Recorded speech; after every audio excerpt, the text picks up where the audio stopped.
ভয়ঙ্কর আগ্রাসী আগুনের এই নতুন দানবীয় কুণ্ডলিতে থরথরিয়ে কাঁপছে লস অ্যাঞ্জেলেসের উত্তরাঞ্চল। নতুন আগুনের গ্রাসে পুড়েই চলছে আমেরিকার ধনীদের এই অঞ্চল। ফিলিস্তিনের গাজায় নির্যাতিত মানুষের মনে যেন একটু স্বস্তি।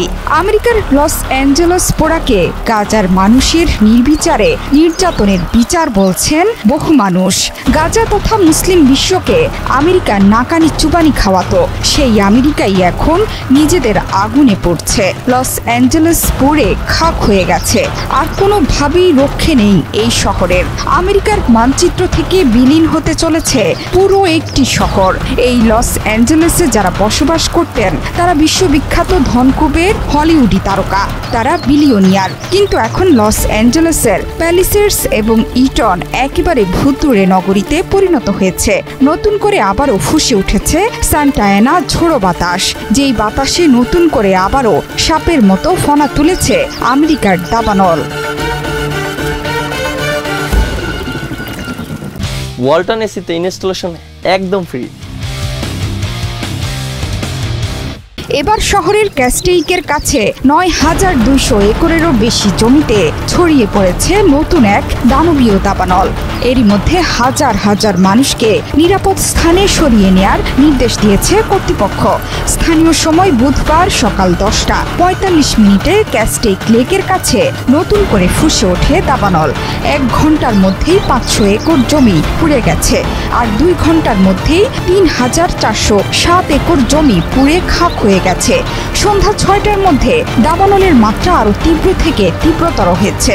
পুড়ে গেছে ৯,২০০ একর জমি। লস অ্যাঞ্জেলেসের ফায়ার ডিপার্টমেন্ট জানিয়েছে আবহাওয়ার কারণেই এত ভয়ঙ্করভাবে ছড়াচ্ছে আগুন। পরিস্থিতিকে জটিল বলেছেন জাতীয় বন প্রধান রবার্ট গার্সিয়া। ক্যাস্টেইকের দাবানল নিয়ন্ত্রণে পাঠানো হয়েছে ৪,০০০ দমকল কর্মীকে। ক্যাস্টেইক লস অ্যাঞ্জেলেসের সান্টা ক্লারিটা থেকে প্রায় ১৫ মাইল উত্তর পশ্চিমে জাতীয় বনের ঠিক পাশেই। সেখান থেকেই উঠেছে ধোঁয়ার কুণ্ডলী। আক্রান্ত এলাকা থেকে বাধ্যতামূলকভাবে মানুষকে সরিয়ে নেওয়া হচ্ছে। এছাড়া ভেঞ্চুরা কাউন্টি থেকে মানুষকে বৃহস্পতিবার সকাল পর্যন্ত সরিয়ে নেওয়ার কাজ চলবে। Los Angeles county sheriff Robert Luna বলেছেন, এরই মধ্যে ৩১,০০০ মানুষকে বাধ্যতামূলকভাবে স্থানান্তরের নির্দেশনা দেওয়া হয়েছে। আরও ২৩,০০০ মানুষকে সতর্ক থাকতে বলা হয়েছে। শুধু তাই নয়, পিচেস ডিটেনশন সেন্টার থেকেও প্রায় ৪,৫০০ বন্দীকে নিরাপদ স্থানে সরিয়ে নেওয়া হয়েছে। যে কোনো কিছুর জন্য প্রস্তুত আছেন বলে জানিয়েছেন লুনা। আগুনের তাণ্ডবে বন্ধ আছে প্রধান সড়ক। সান্টা অ্যানা নামের শুকনো এবং শক্তিশালী বাতাসের কারণে দ্রুত ছড়িয়ে পড়েছে আগুন। আগুন নিয়ন্ত্রণে আনতে ভূমির পাশাপাশি পানিবাহী উড়োজাহাজ থেকেও কাজ করছেন দমকল কর্মীরা।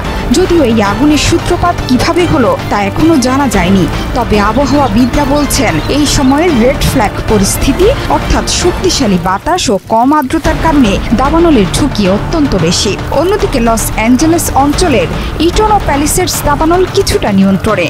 ক্যালিফোর্নিয়া বন ও অগ্নি সুরক্ষা বিভাগ জানিয়েছে ইটন দাবানল ৯১% এবং প্যালিসেডস দাবানল প্রায় ৭০% নিয়ন্ত্রণে রয়েছে।